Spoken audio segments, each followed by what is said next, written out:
Ladies and gentlemen, all the way from Orange County, California, please welcome Darren Sugiyama.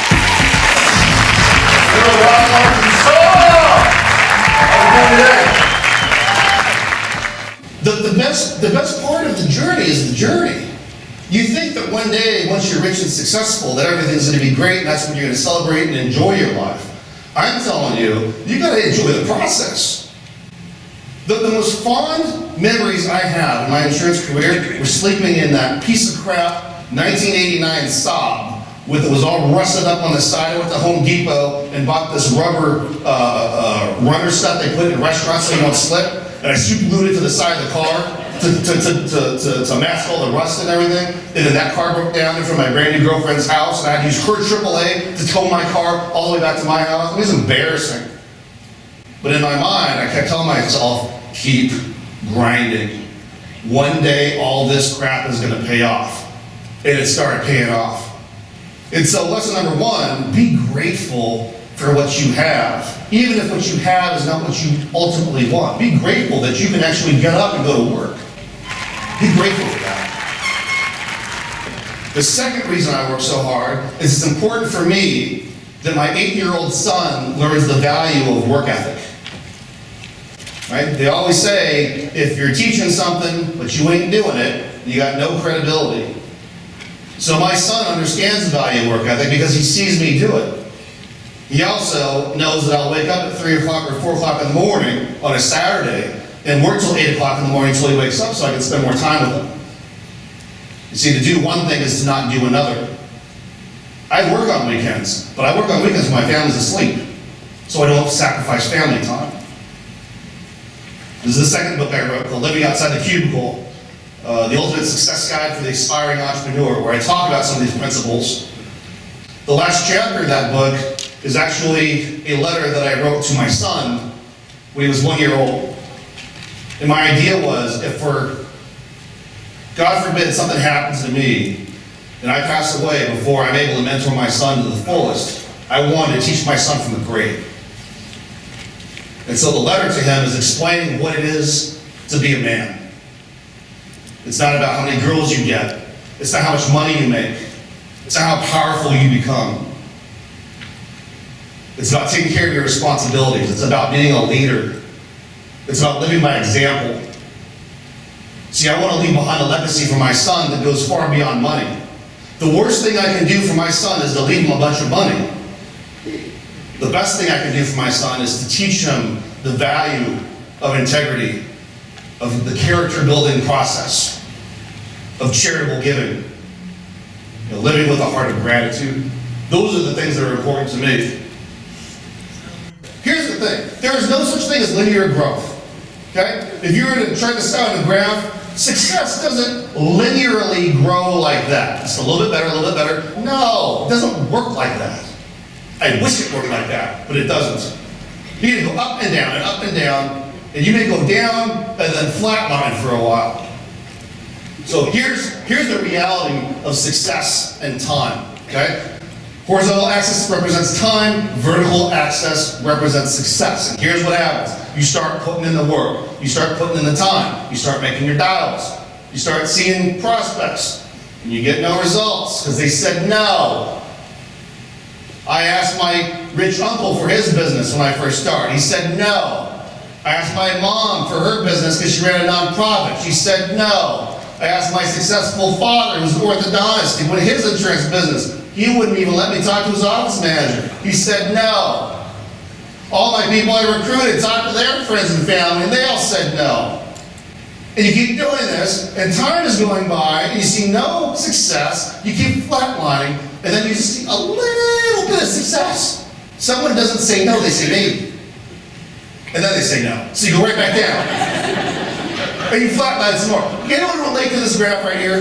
This is how my career went, okay? And that little dot right there represents the turning point. This is where most people quit. And this is right before the growth starts to happen exponentially. All of a sudden, boom, boom, boom, boom, boom. And that's what happened between essentially the end of my first year and the end of my third year.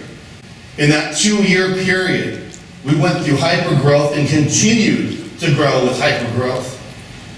You have to believe it in order to one day see it. And that's something that a lot of people don't get.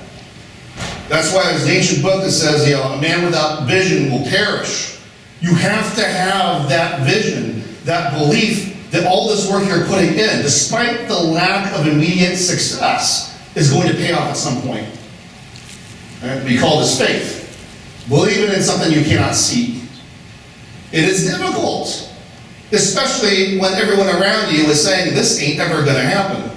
And you look at your personal tax return, and you make $277 for the full year, you start believing, maybe this is not meant to be. But there was something in the back of my mind and in my soul that was saying, just don't give up. You're almost there. You ever feel like that? You ever have a year where the new year kicks off? This is my year. Last year was so different, and this is the year. And the year goes by, and that was not your year. You ever go through that? You know how many years I've had like that? And you start to feel like maybe you're crazy. And most people will give up. They just give up just a little bit too soon. So I had this belief that I was going to be this mega insurance mogul and build this super agency. 5 years into it, my agency was the #1 producing agency in the country for Kaiser Permanente, #1 in the country for HealthNet, #1 in the country with Colonial Life in terms of case count, #2 in the state of California with Aetna. The list goes on and on. And we were on fire. And if things go well with my relationship with you guys, maybe we'll do something together. Ricky Reynolds has agreed to do a pilot with a group of you folks to use my method A to Z. The last company he is with used my method. In the first year, where is Ricky? First year, you doubled in new accounts. In 1 year, doubled in an entire territory. Anyone here interested in doubling their new accounts this next year? I'm telling you, everything that it takes to do that is a taught process. It does not take talent. It doesn't take contacts. It takes someone that's coachable and willing to run the system. See, my businesses are system-driven. They're not talent-driven. I don't want to sound arrogant here, but there's not a lot of guys in my organization that can do what I do now. It's going to take them a while to get there. I don't have that much time. So I've got to put in place a system for them to follow to get a similar result as me without my talents. And so when you have a system-driven business, you don't need talent. You need soldiers that are coachable. And you know what happens over time as they become successful in that system? They build the talent. And the last thing I'll wrap up with you here, there's no such thing as good to great.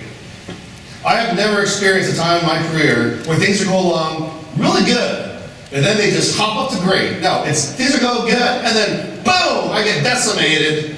I'm like on my deathbed, and I come out of that rising like a phoenix. And that seems to be the trend.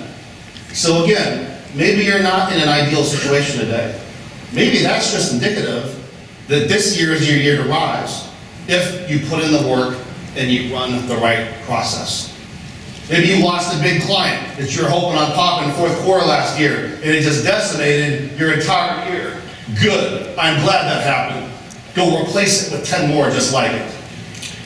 Maybe you had a hot recruit who was going to come on board, and they didn't come on board. They went and took a base salary job. And you were crushed emotionally because they were going to be your superstar. Good, I'm glad they went somewhere else. Because now you can go out and recruit 10 more just like them, but better. Maybe you had a bad year last year. Fantastic. I'm glad last year sucked for you. Because this year, you could have a banner year. There's nothing holding you back. Again, this is my tax return first year. If you are doing better than $277 in total commissions for your first year, you're ahead of me. And so if there's one thing you can take away from today, remember this talk. Remember me sharing this with you. And you can look at me and say, if this idiot can do it, so can you. God bless you guys.